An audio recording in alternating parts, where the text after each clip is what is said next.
on. That thing is running so good. What is going on, YouTube? Welcome back to Eastside RC. Today, guys, we're going to be working on the Ram Jam monster truck. And a little history about this truck. My dad and I went to New York together, and we met the whole gang of Primal RC, and we picked this sucker up. This is truck number 37, y'all, of the very first run of the Primal monster trucks. It's got straight cut gears in it, and that's what we're going to leave until the Taylor 50 blows them out.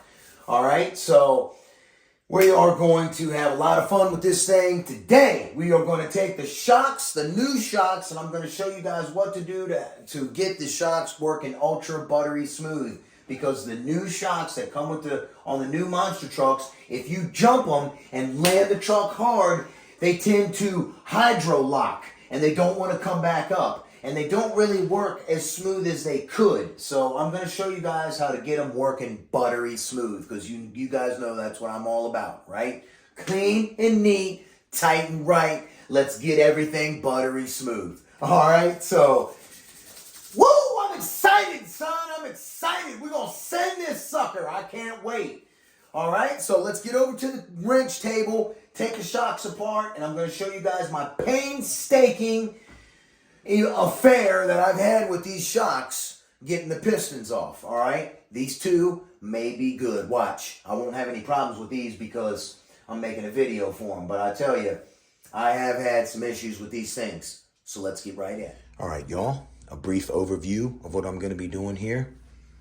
We got two shocks.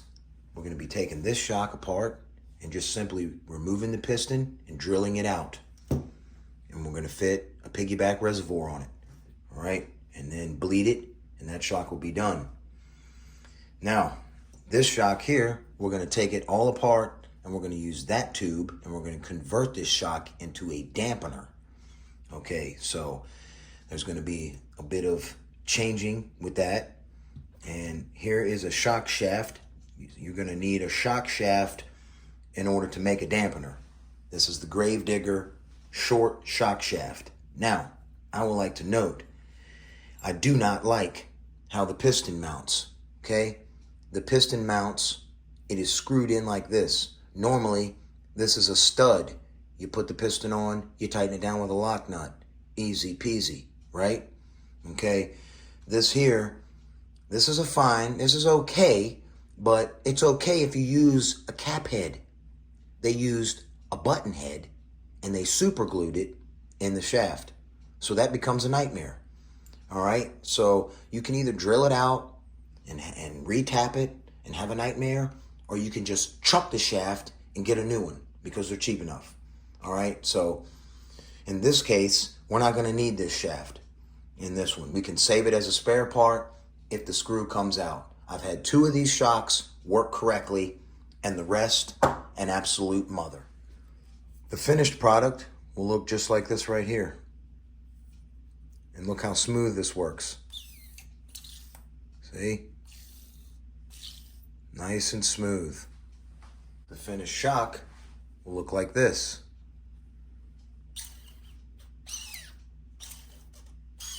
Nice and smooth.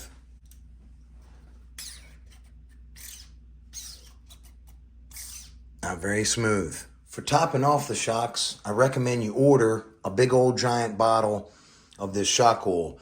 Why so much? Because later you're going to need to service the shocks. Okay, if you're buying and doing the upgrade like I'm doing, all the shocks come with oil, so you can save the oil and reuse it. This oil, notice, it's like water. It's only 10 weight. You know, it just, that's what they use. So it's 100 CST, which is 10 weight. So it's dirt cheap. Might as well get a whole bottle of the old Chinesium goodness. First thing we're going to do is remove the bottoms and the springs. And go ahead and sit that in our shock stand over here. I want to show you guys also. Look at this. See, look at that. It won't even go all the way to its full range of motion. And it's not as smooth as it could be. So we're going to fix that completely. Now, this whole thing that we're about to do here is from an electric guy.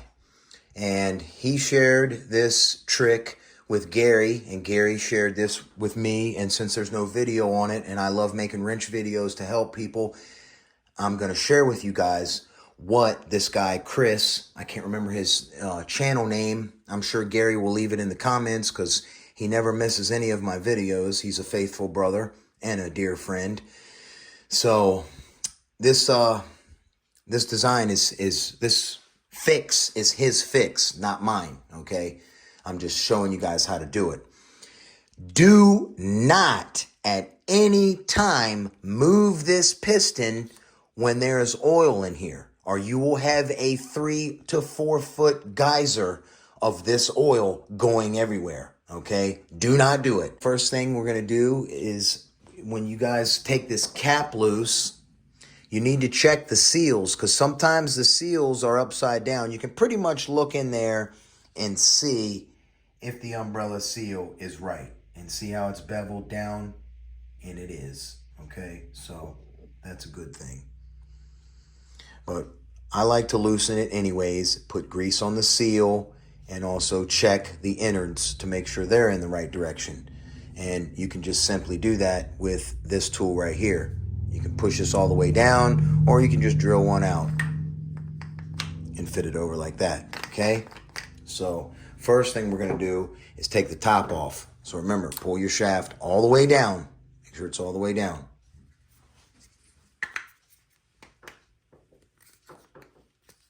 Take the top off. Okay, there's our oil.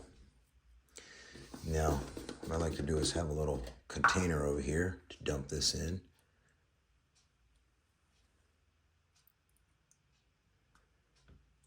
This is where I will push the shaft down. Make sure it's all out. Now we will sit this over here in our shock stand and do the same thing to the other one. All right, once you got your shocks drained, I like to put the cap on that so you don't knock that over because that would suck. And then I like to go ahead and clean the inside of this up here real good. Dry it out as much as possible. We're going to get to that screw there. See the button head screw? No bueno, SA, no bueno. You're going to want to get that O-ring out of there.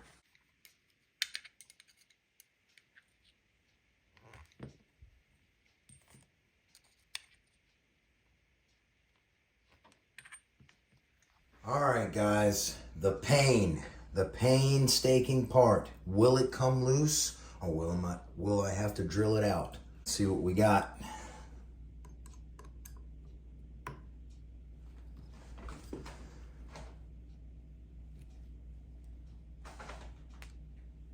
Oh, she's gonna be a mother.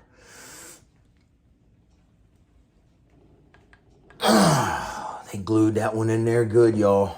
All right, I like to tape the end up with some green frog tape. This is a method you can try if you... Son of a biscuit eater. I'm gonna leave that in there. This is a method you can try, all right? If, you know, you can't get the screw out regularly, I recommend you pre-drill the hole first before you notch it to put a flathead on it. All right, that way you are perfectly aligned.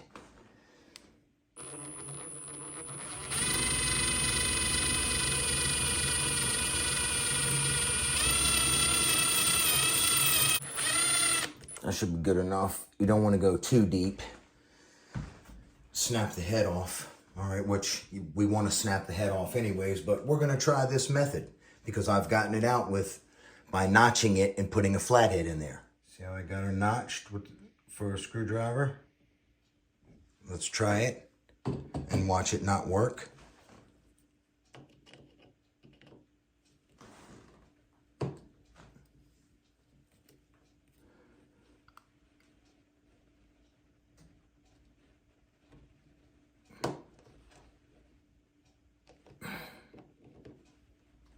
Yep, it's not gonna work. It's glued in there, y'all. So I'm just gonna have to keep drilling it until the head pops off, and then I can get the screw out. I can get the shaft out of there. Just like that. And see there, by pre-drilling the center of the screw, you're perfectly in the center of the shaft there. So if you want to later drill that out and re-tap it, you surely can. All right, y'all, shock number 2. Is it going to be a nightmare? Am I going to have to bend her, spin her, and run all up in her? Or is the screw just going to come on out of here? Let's check it and see. Let's check it. Oh, is it coming loose or? Am I stripping it or what's going on here? It's coming out. Hear the super glue? That's the super glue grabbing, not the screw stripping. Guess they didn't put a whole lot on this one. Daggone.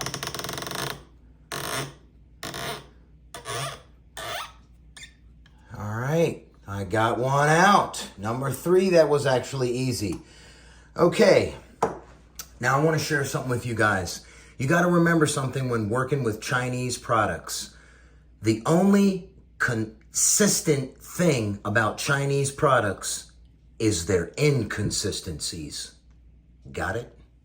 Now we need to go ahead and get the piston out of there, the old pistola, and drill it out. So if you have a problem and you're just tapping and it won't come out, use your little Allen key, fit in here like so, and twist it.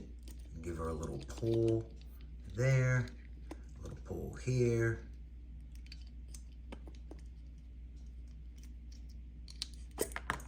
And voila, son.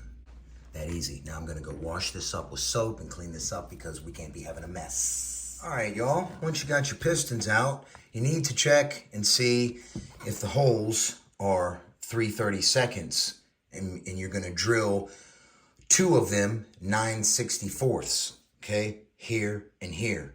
And then 3/32 here and here. But I found that all of mine were already 3/32, so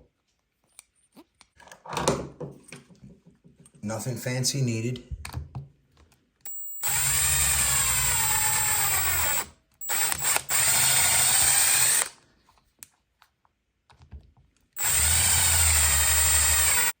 Deburr the hole, make sure it's all nice and clean.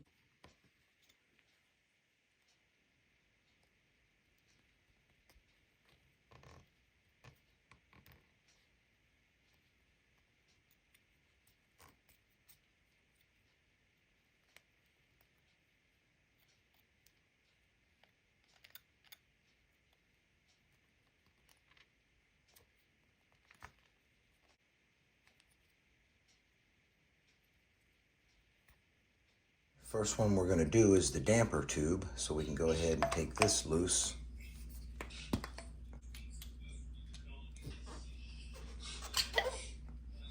Go ahead and remove the seal cap. You can see that's how it's supposed to go down in there. Mine are installed correctly, and then this goes in with the little lip up. And you're going to need to remove this O-ring and this O-ring. And if you don't have extra O-rings, you're also going to need to remove the 2 little seals that are inside here.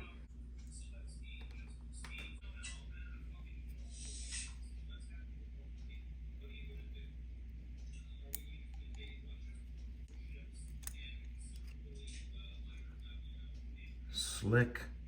She's slick. That seal down in there can be a little tricky, so I use this little hook tool.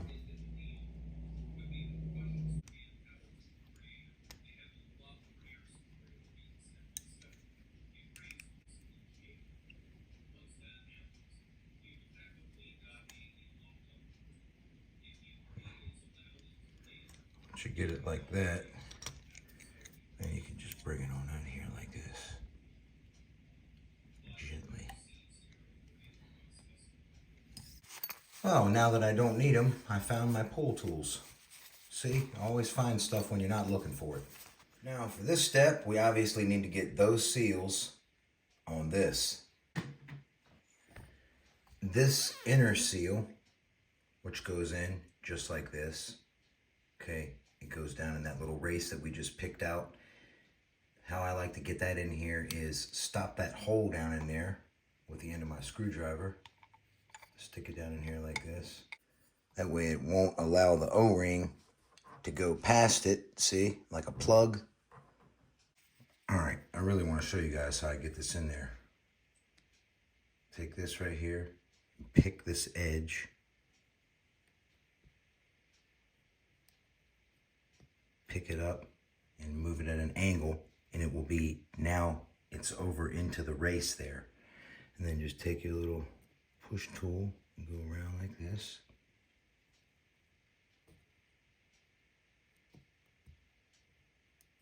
And there it is.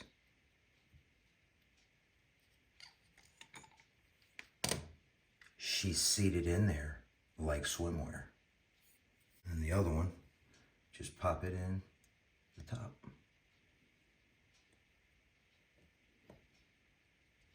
Just like that. All right, we're gonna need this rod end to put on the short dampener shaft. So you wanna go ahead and take this out because this is heavily lock tightened on the shaft and you're gonna need to heat it to get it off of there, son.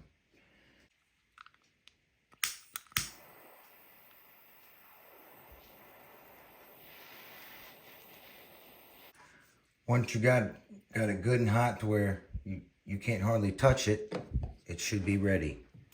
Bite the shaft. It needs a flat spot. You know, no flat spot, Chinesey.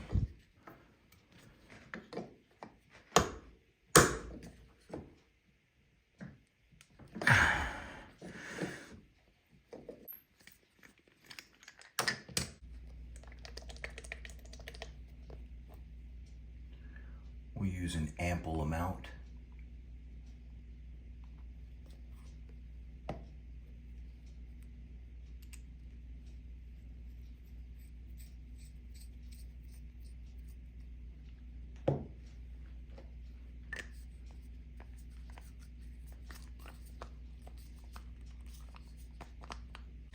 Now I like to just do a little dab of oil on the shaft here.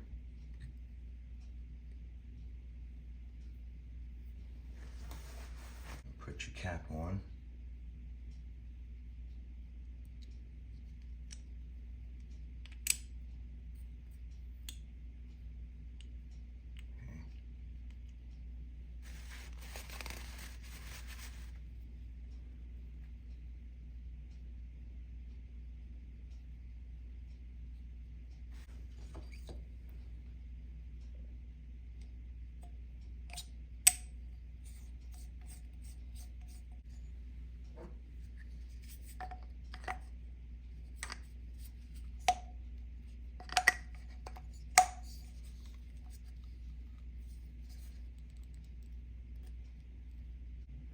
Now you're ready for your piston. Put this down.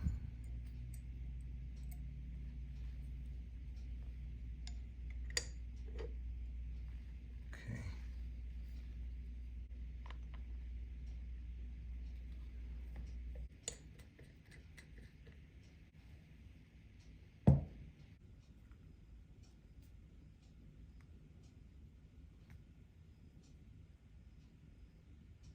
Tighten it till it stops. That's it, son. Now what we're gonna do is leave that in that position and let that set up for 20 minutes. And while we're waiting, we'll do the other one. Okay, let's set up a piggyback while we're waiting.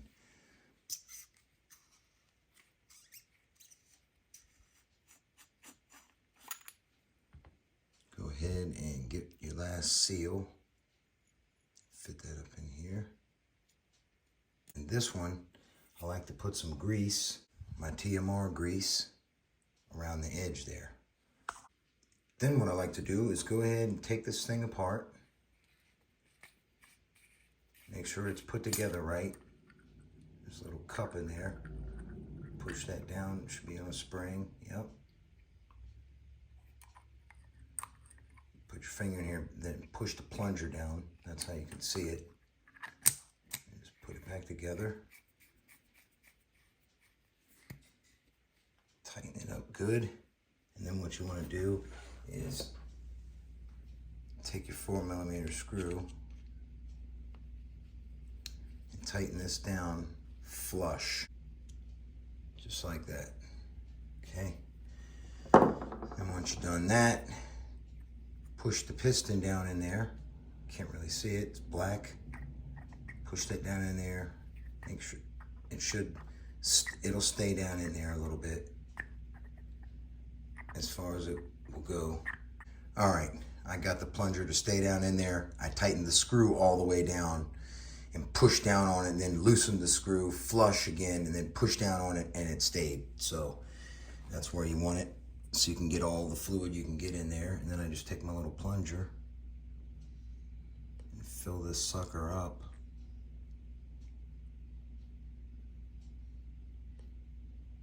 You want to fill it all the way to the very, very top. Just like that. Perfection, son. Now we're going to raise her on up about right there. We're going to thread the top on. Wrists cracking. Yeah.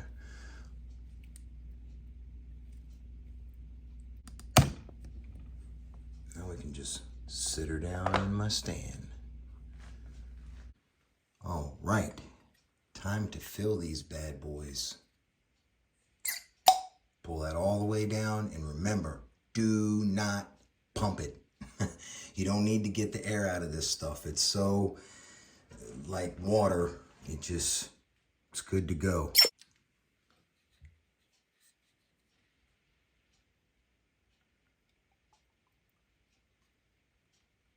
Fill it all the way to the top.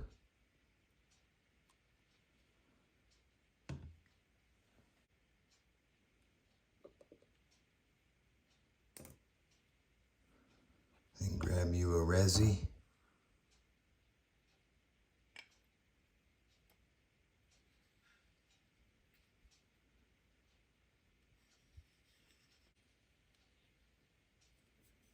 We've reached the seal.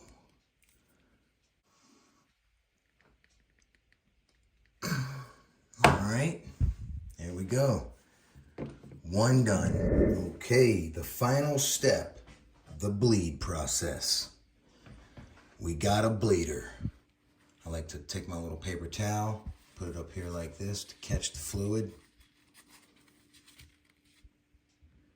And what you're looking for is a nice steady stream. The reason you fill it all the way to the top is so that you get a nice steady flow of fluid by the time you get down to the bottom, and then tighten the screw up and you should be done.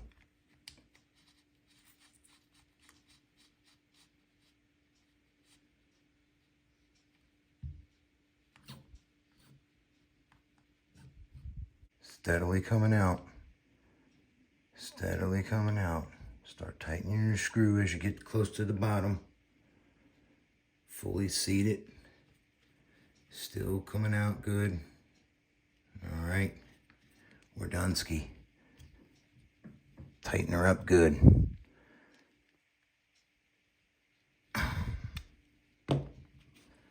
See there, soaked paper towel. All right, now I'll take that to the sink and wash it.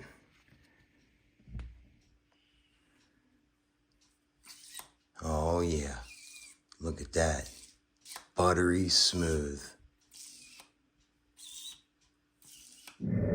Well, y'all, that's going to do it for this video. There's all my Ram Jam shocks all done. I'm so glad that's done because I don't like silicone oil all over my hands and spilled it everywhere. The very last shock, I pulled the tube and shot oil everywhere. I forgot there was a little left in it. Yeah, so glad that's done. I hope y'all enjoyed the video. I hope that helps you guys out. Big thanks to Gary, Foundry RC, for informing me of this and sharing Chris's modification to these shocks because it obviously works very well. You can watch the outcome on his video and you will later see it on mine as well. All right, guys, so y'all have a blessed one. Be sure to tune them right and wind them tight. Eastside RC, zout!